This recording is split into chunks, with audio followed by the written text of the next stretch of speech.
What is up, people of the internet? It is me, Real American Politics, back with a new video. And today, it's time that we talk about 2024. But not about technically about the candidates. More in particular, we'll be discussing Trump and the endorsements he has gotten so far. Now, we're going to do this for the other candidates when they get more endorsements. But for now, we're going to be taking a look at the congressional endorsements for Donald Trump and rate them as great, good, meh, or bad, all right? This is depending on stuff like, policy. That's kind of the whole point of these endorsements. Are they good on policy and all that good stuff? Now, before we continue with today's video, I hope you enjoy these type of videos. If you do, smash the like button down below, subscribe, share with your friends, hit that little bell, follow the Twitter account in the description down below, and of course, join the channel today. Guys, just for $3 a month, you could join Real American Politics, which is a phenomenal deal as it helps support the daily content we all know and love. You love the daily content? Well, this is the best way to support it. So I hope and recommend you join today. Alright, everybody. So let me be clear, alright? This is as of now. This could obviously change because more people could endorse. Maybe some people will unendorse, etc., etc. And we do got 4 former representatives that we will, rate later, but that's for a separate topic. So let's get into it. Let us start West Coast to East Coast. So let's start actually with the Arizona delegation. The Arizona delegation is, in fact, one of the best in the entire country for the Republican side. Now, Trump has 3 endorsements, right? Obviously, he has Paul Gosar, my man. Great endorsement for Gosar. He's one of the best representatives in Congress. And also same deal with Andy Biggs. Biggs, of course, is, I would say, one of the most vocal, or I should say the highest rated person that's good on the issues, right? He was the House Freedom Caucus chair for a little bit. He is a big name in leadership. He's also great on the issues. And we have a big surprise here. Eli Crane. I don't think anybody expected Crane to be this good. I mean, he was endorsed by people like neocon loser, the bozo from Texas, Dan Crenshaw. And that's usually not a good sign, but man, Crenshaw, what were you cooking? This was a great endorsement, or I'm surprised Crenshaw actually had a good endorsement. And well, Crane endorsed Donald Trump. He's just been great on the issues. He was one of the 20 that took a stand against McCarthy, and overall, it was a good day for everybody. Crane has been an America First warrior, and the people that supported him originally, they're salty now. They realize, oh, he's America First. We got to primary him. Well, guess what? Too late, suckers. So yeah, the Arizona delegation, it's perfect. Everything, down to the last minute detail. Now, we do got, a couple other endorsements in Wyoming and Colorado. Of course, we got Harriet Hagman from Wyoming. She's been a pretty damn good representative as of now for the state of Wyoming. I mean, you go from Liz Cheney. I mean, anything's better than Cheney, but quite frankly, Harriet Hagman has been better than, I would say, 90% of Republicans in Congress. She has been great on everything.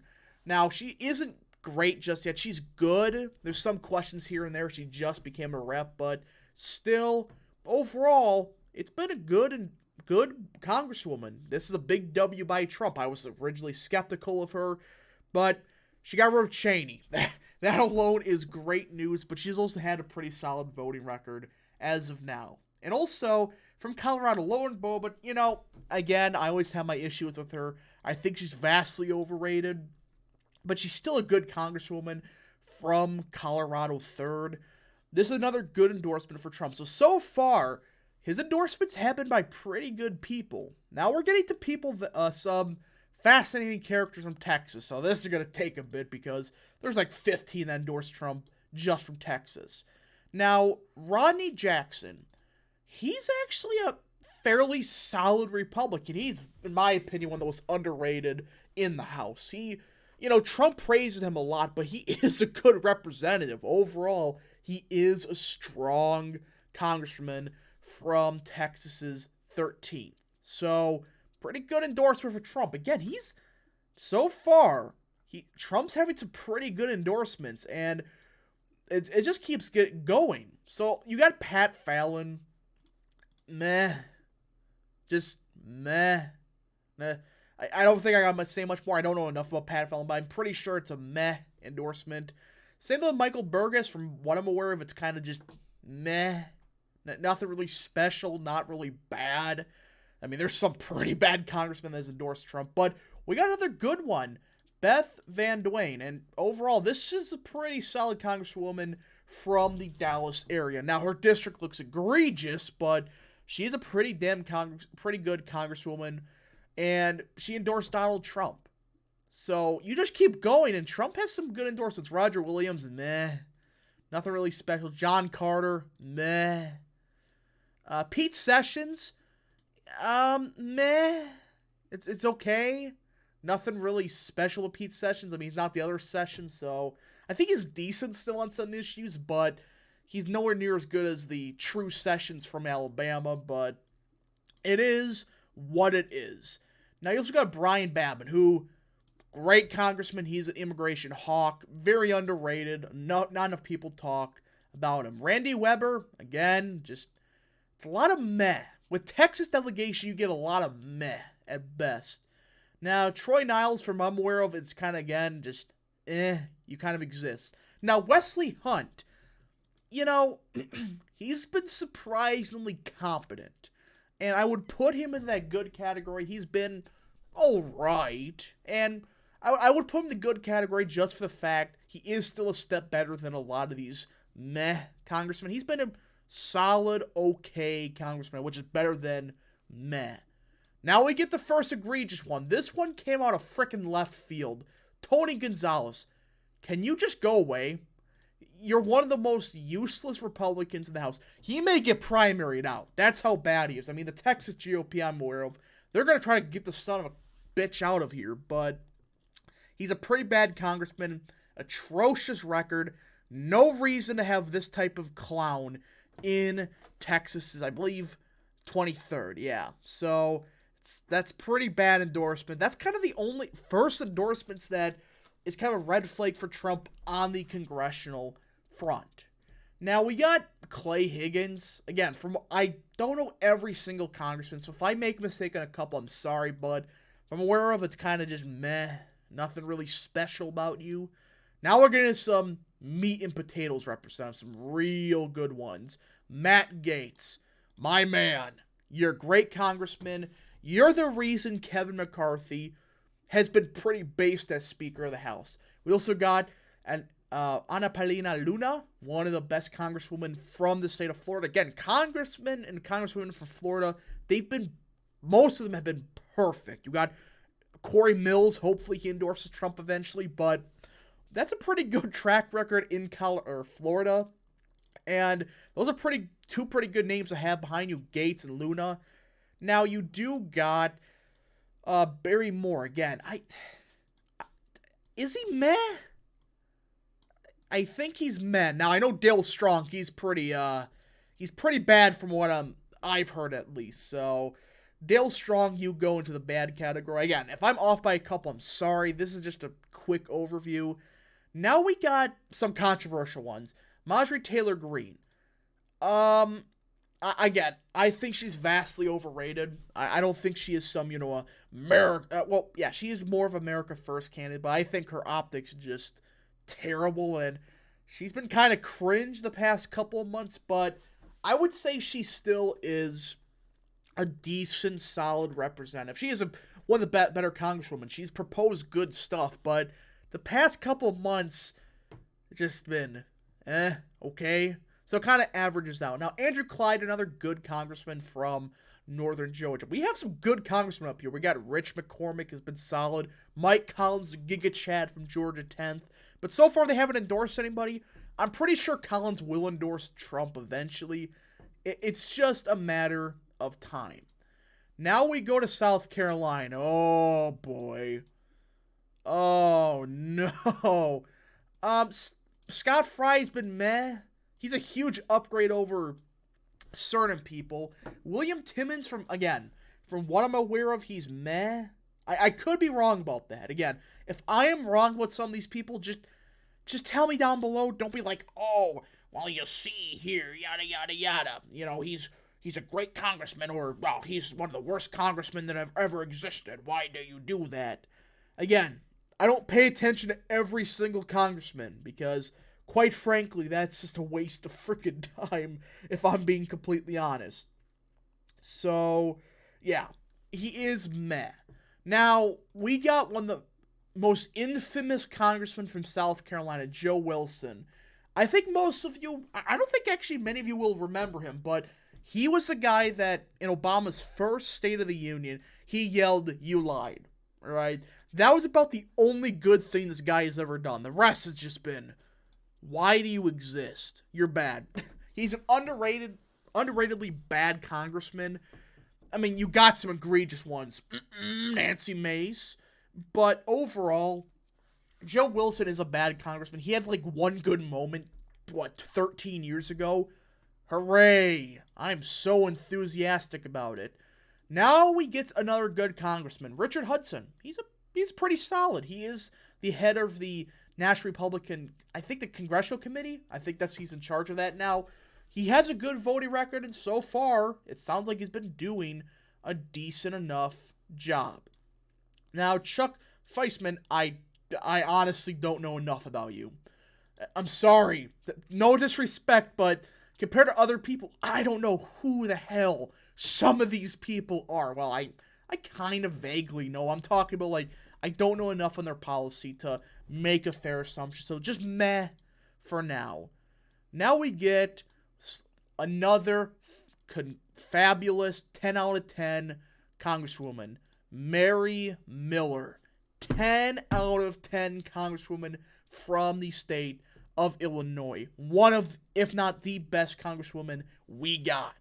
She's a bit older in age, so I don't know how long she will stay in Congress for, but man, she is perfect on the issues. I don't know a single issue she's cringe on. She's again, another one of those underrated congresswomen from Illinois. Now, Mike Bost, on the other hand, just go away. Just go away, please. Why do we have to deal with people like you? Yeah, as you can tell, I'm not a big fan of that loser. Jim Banks, great. You know, I still think he's a bit overrated on some issues. I don't think he's like a 10 out of 10 congressman, but he's still a great congressman. And he's going to be a great senator from the state of Indiana. Now we have Jim Jordan. You know my opinion on him. I always think he's a bit overrated. He still is overall a great congressman. Now, Max Miller, he's good. I would say he is a good congressman. He's not really talked about much. And for that reason, he's just not talked about much because what has he done? He has a good voting record, don't get me wrong. He has been decent with voting on policy. But outside of that, he's just kind of just meh. Now, we got Mike Carey, who just meh. That's best way to describe him.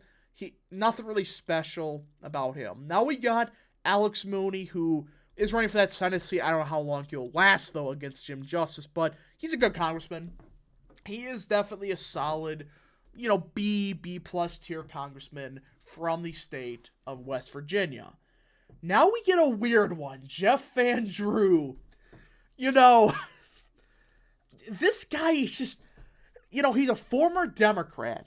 He was the only Democrat to vote against both impeachments, or both the articles of impeachment for impeachment number uno. And he has some good votes, especially on 4 and 8. Now, on other things, he's kind of just a generic boomer Republican. But I would say he is this is a hard one. He's great on 4 and 8. The rest he's just kind of meh. Don't get me wrong, I like Jeff Van Drew. I think he's borderline good, but when you compare him to people like, Alex Mooney, Richard Hudson, not Matt Gaetz, Andrew Clyde, etc., that's a tough one.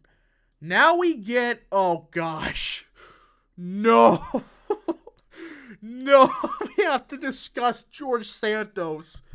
You know, I question why he endorsed Trump. I guarantee you it's just to get that endorsement. But George Santos, on the policy, he's been 10 out of 10 on issues. His policy record's been 10 out of 10. Now, everything else is like below 0.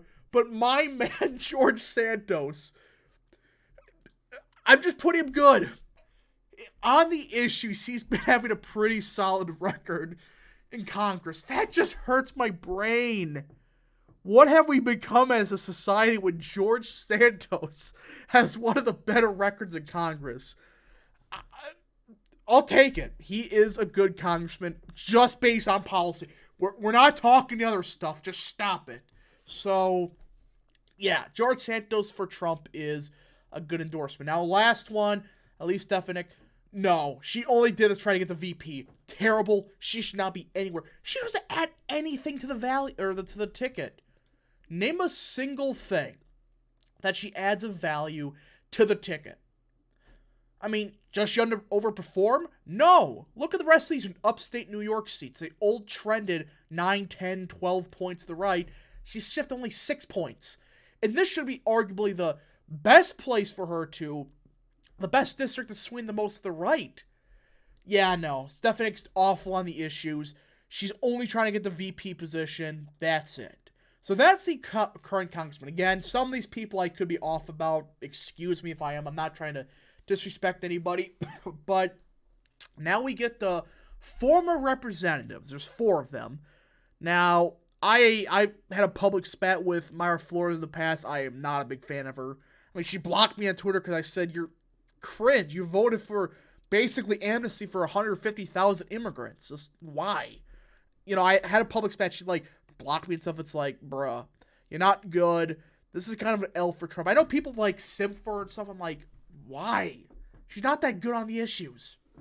Now, the other 3, I would say Madison Cawthorn's, his downfall was just sad.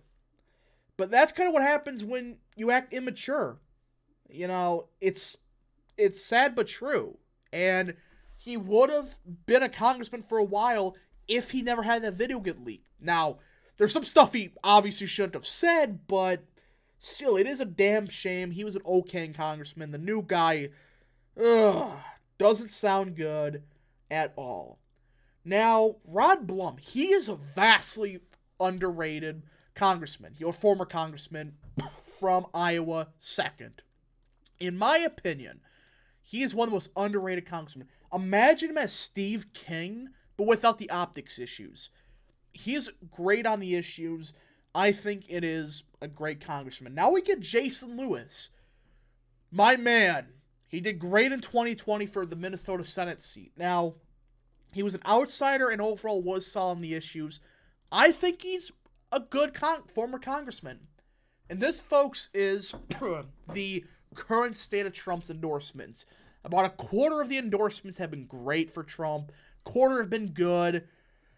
A lot of it was meh, and a chunk of it was bad. It was a bad endorsement for Trump because these people are not good on policy. But you're noticing Trump is getting some good endorsements. People are saying, oh, well, Chip Roy didn't endorse him. Yeah. But you had Paula Gosar, Eli Crane, Matt Gaetz. You got Babin. You got Mary Miller. You got Jim Banks. You got Jim Jordan, etc. Trump's getting a lot of the good endorsements. There's some he's missing out. The Senate we'll talk about in a future date because, boy, that's atrocious. But it's not been bad. People make it sound like he's getting all the establishment hacks. There's some, but not all of them. Anyways, folks, thank you so much for watching. If you did enjoy this video, smash the like button down below, subscribe, share with your friends, hit that little bell, follow the Twitter account in the description down below. Thanks so much. Godspeed to all of you.